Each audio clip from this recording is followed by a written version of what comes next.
ഇംഗ്ലണ്ടിനെതിരായ ഒന്നാം ടെസ്റ്റ് മത്സരം ഇന്ത്യൻ ടെസ്റ്റ് ടീം നായകനായി ശുഭ്മാൻ ഗില്ലിന്റെ അരങ്ങേറ്റം കൂടിയായിരുന്നു. രോഹിത് ശർമ്മയിൽ നിന്ന് ക്യാപ്റ്റൻസി ഏറ്റെടുത്ത ഗില്ല് കിടിലൻ സെഞ്ചുറി നേടി നായകൻ എന്ന നിലയിലുള്ള അരങ്ങേറ്റം ഗംഭീരമാക്കി. മത്സരത്തിൽ ഇന്ത്യയുടെ 4-ാം നമ്പർ ബാറ്ററായി എത്തിയ ഗില്ല് ആദ്യ ദിനം മത്സരം അവസാനിക്കുമ്പോൾ 127 റൺസ് എടുത്ത് ക്രീസിലുണ്ട്. ടെസ്റ്റ് ക്യാപ്റ്റനായുള്ള അരങ്ങേറ്റത്തിൽ കിടിലൻ പ്രകടനം നടത്തിയ ഗില്ലിന് ഒരു അബദ്ധവും സംഭവിച്ചു. ഇത് കാരണം താരത്തിനെതിരെ ICCയുടെ നടപടി വന്നേക്കുമെന്നാണ് സൂചനകൾ. ICCയുടെ ഡ്രസ് കോഡ് നിയമങ്ങൾ ലംഘിച്ചതാണ് ഗില്ലിന് തിരിച്ചടിയാകുന്നത്. ഇംഗ്ലണ്ടിനെതിരായ ആദ്യ ടെസ്റ്റിൽ കറുത്ത നിറമുള്ള സോക്സ് ധരിച്ചായിരുന്നു ശുഭ്മാൻ ഗില്ല് കളിച്ചത്. ICCയുടെ വസ്ത്ര ഉപകരണ ചട്ടങ്ങളുടെ 19.45 വകുപ്പ് പ്രകാരം ടെസ്റ്റ് ക്രിക്കറ്റിൽ താരങ്ങൾ വെള്ള, ക്രീം, ഇളം ചാര നിറങ്ങളിലുള്ള സോക്സുകളാണ് ധരിക്കേണ്ടത്. എന്നാൽ കറുത്ത സോക്സ് ധരിച്ച് കളിച്ചതോടെ ഇന്ത്യൻ നായകൻ ICC നിയമം ലംഘിക്കുകയായിരുന്നു.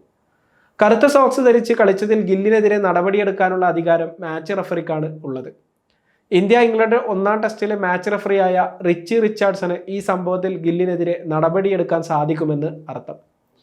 അതേസമയം മനഃപൂർവ്വമാണ് ഗില്ല് ഇങ്ങനെ ചെയ്തതെങ്കിൽ മാത്രമേ താരത്തിനെതിരെ നടപടിയുണ്ടാകൂ. തൻ്റെ വെള്ള സോക്സുകൾ നനഞ്ഞത് മൂലമോ മറ്റോ വ്യക്തമായ കാരണങ്ങൾ മൂലമോ ആണ് കറുത്ത സോക്സ് ധരിച്ച് കളിക്കേണ്ടി വന്നത് എന്ന് തെളിയിക്കാനായാൽ ഗില്ലിന് ശിക്ഷാ നടപടിയിൽ നിന്ന് രക്ഷപ്പെടാൻ സാധിക്കും. സംഭവത്തിൽ ഇന്ത്യൻ ക്യാപ്റ്റനെതിരെ നടപടിയുണ്ടായാലും അത് പിഴ ശിക്ഷയിൽ ഒതുങ്ങിയേക്കും. മത്സര ഫീസിൻ്റെ 10 മുതൽ 20% വരെയാകും താരത്തിന് പിഴയായി അടയ്ക്കേണ്ടി വരിക. അടുത്ത ദിവസങ്ങളിൽ ഇതുമായി ബന്ധപ്പെട്ട് കൂടുതൽ വ്യക്തത ലഭിക്കുമെന്നാണ് കരുതപ്പെടുന്നത്. ടെസ്റ്റ് ക്യാപ്റ്റനായുള്ള അരങ്ങേറ്റത്തിൽ ഉജ്ജ്വല ബാറ്റിംഗ് വിരുന്നാണ് ശുഭ്മാൻ ഗിൽ ആരാധകർക്ക് മുന്നിൽ കാഴ്ചവെച്ചത്. ടോസ് നഷ്ടപ്പെട്ട് ബാറ്റിങ്ങിന് ഇറങ്ങാൻ നിർബന്ധിതരായ ഇന്ത്യക്ക് വേണ്ടി 4-ാം നമ്പറിൽ കളിച്ച ഗില്ല് 175 പന്തിൽ 127 റൺസുമായി പുറത്താകാതെ നിൽക്കുകയാണ്.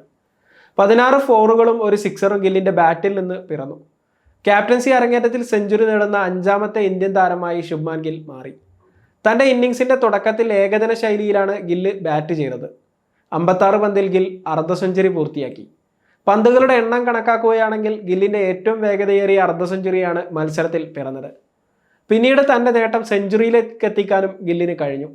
ശുഭ്മാൻ ഗില്ലിന് പുറമെ യശസ്വി ജയ്സ്വാളും ആദ്യ ദിനം സെഞ്ചുറി നേടി. 159 പന്തുകൾ നേരിട്ട ഇന്ത്യൻ ഓപ്പണർ 16 ഫോറുകളും ഒരു സിക്സറും അടക്കം 101 റൺസ് നേടിയാണ് പുറത്തായത്. ഇതോടെ ഗില്ലും ജയ്സ്വാളും ചേർന്ന് ഒരു ചരിത്ര നേട്ടവും സ്വന്തമാക്കി. ഇന്ത്യൻ ടെസ്റ്റ് ചരിത്രത്തിൽ ഒരു എവേ ടൂറിലെ ആദ്യ ദിവസം തന്നെ 2 ഇന്ത്യൻ താരങ്ങൾ സെഞ്ചുറി പൂർത്തിയാക്കുന്നത് ഇത് 3-ാം തവണ മാത്രമാണ് സംഭവിച്ചിരിക്കുന്നത്. 2001-ൽ ദക്ഷിണാഫ്രിക്കയ്ക്കെതിരെ നടന്ന എവേ ടൂറിലെ ആദ്യ ദിവസത്തിൽ സച്ചിൻ ടെണ്ടുൽക്കറും വീരേന്ദ്ര സെവാഗും സെഞ്ചുറി നേടിയിരുന്നു. 2017-ൽ ശിഖർ ധവാനും ചേതേശ്വർ പൂജാരയും ശ്രീലങ്കയ്ക്കെതിരെ ഈ നേട്ടം സ്വന്തമാക്കിയിട്ടുണ്ട്. 8 വർഷങ്ങൾക്ക് ശേഷം ഗില്ലും ജയ്സ്വാളും ചേർന്ന് ഈ നേട്ടം ആവർത്തിച്ചിരിക്കുകയാണ്. ഇംഗ്ലണ്ടിനെതിരെ നടക്കുന്ന ആദ്യ ടെസ്റ്റ് മത്സരത്തിൽ KL രാഹുൽ 42 റൺസ് നേടി പുറത്തായപ്പോൾ അരങ്ങേറ്റ താരം സായ് സുദർശൻ റണ്ണൊന്നും എടുക്കാതെയാണ് മടങ്ങിയത്. സമയം മലയാളം വാർത്തകൾ ഇനി ടൈംസ് ഓഫ് ഇന്ത്യ സൂപ്പർ ആപ്പിലും. ഇതിനായി പ്ലേ സ്റ്റോറിൽ നിന്നോ ആപ്പ് സ്റ്റോറിൽ നിന്നോ times of India app install ചെയ്യൂ. മലയാളം ഭാഷ തിരഞ്ഞെടുക്കൂ.